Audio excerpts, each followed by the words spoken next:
taking a drive in my 968. Just picked this thing up. Bought it off BAT, the auction site, and this car is basically a brand new car. It's a 1995. It has just turned over to 24,000 miles. I've put a few hundred on it, I think, since I picked it up. And it's just a fantastic car. It's different. I have a 911, have had a couple of 911s and a Cayman, and it's just a different feel. I mean, being a front-engine, water-cooled car, it handles a little bit different. It revs different.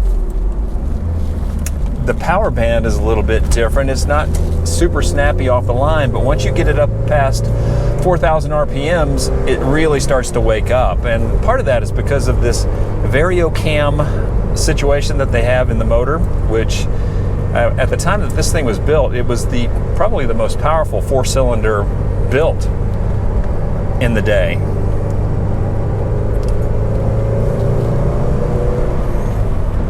But it drives really nice. It's nice and smooth. The cool thing about these cars I've found is that there aren't that many of them. I mean, there are only a few thousand that were ever built and imported to the US. And in the short time I've been driving this around, people think it's a brand new car, and it's because you just don't see them out and about. What attracted me to this car is it was just in such great condition. It's a concourse winner. The fellow that had it before had taken it to a number of concourse shows, and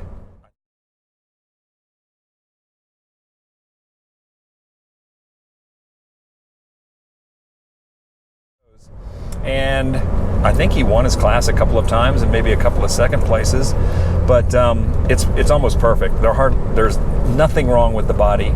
Nothing wrong with the interior. Everything works as it should. The only thing that I don't like is it has an aftermarket radio with Bluetooth and XM satellite and all that, which it's great. I mean, for some people, not my thing.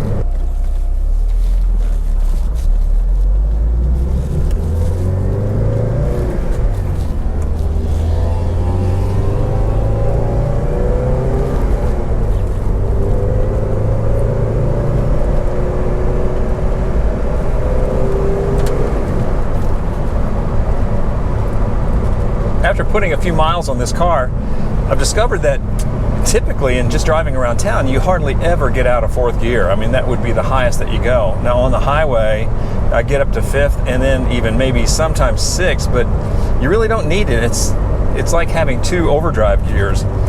And in comparison to my flat six 911 Carrera 4, this car gets tremendous mileage. It just doesn't burn gas. I know it's a four-cylinder and it's a little bit smaller, but man, it's such a huge difference, and it's kind of nice.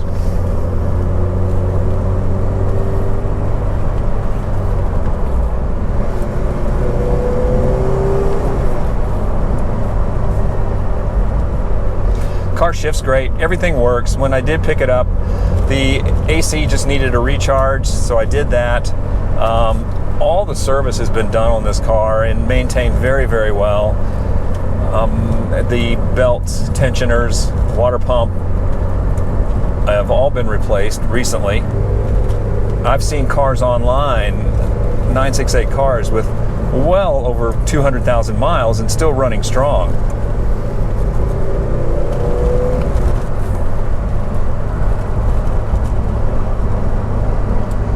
This is a convertible. I've got the top up right now, and it's pretty quiet in here. One of the things that I was concerned with when I got it, and I thought I would need to get, was a windscreen that goes behind the seats to block the wind, to keep your hair from being buffeted around. But you really don't need it because you sit so low in the car, and the seats are high, and the trunk lid, deck lid back there is so high that you barely get any wind. So I'm not going to worry about that, even if I could find one. I think there are a couple of aftermarket companies that do make them, but I think they're $300 or $400. And the Porsche, the original Porsche one, I think I found one in Great Britain, an original one, but it was pretty pricey, so I think I'm going to avoid that.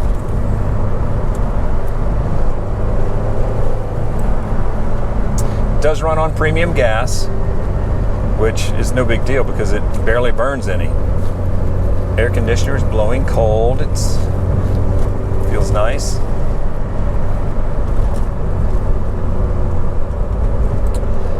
No cup holders. And because this is a convertible, there aren't any seats back there. But what you do get is a couple of little glove boxes, that lockable boxes in the back where you can put things. What I think is kind of neat about these cars, of course, they derive from the 924 and then the 944, and then they did the 968, and it's sort of a combination of a 944, and they took some aspects of a 928 with the pop-up headlights and body panels, and a lot of the rubberized bumpers they use too, which looks kind of cool, makes it look very unique. I think collectability of these cars is starting to really pop up a little bit because they are so rare, especially cars that are in good shape like this one and with lower miles. I don't think that I've seen one below 25,000 miles other than this one and one other car that sold on BAT just recently in really great shape. A lot of guys would take these cars because of the way they handle and drive, take these cars and turn them into track cars, which really makes sense. I mean, 944 makes a perfect track car, and because of the weight distribution with these cars and the way they handle, it's a great idea. And in fact, if I ever learned to drive, that may be something I would do. Not with a 964.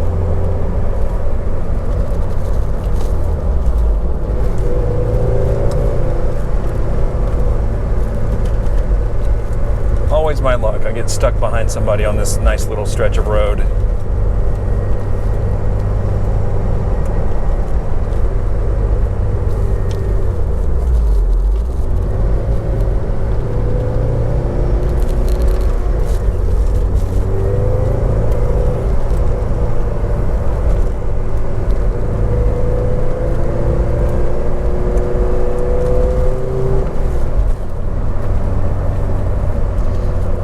Just a lot of fun. This car is really so balanced, easy to drive.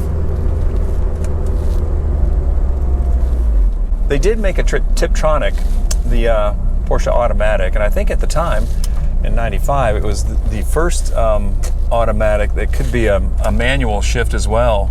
Oh no, I'm behind trucks. Could be a manually shifted as well. You pop it over to the right-hand side and you could shift it almost like a 6-speed.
So I think that if you are looking for something a little bit out of the ordinary, not your normal Porsche, the rarity of these cars is going to make them very attractive to a lot of folks. And this one being so low mileage, it's collector grade, I think.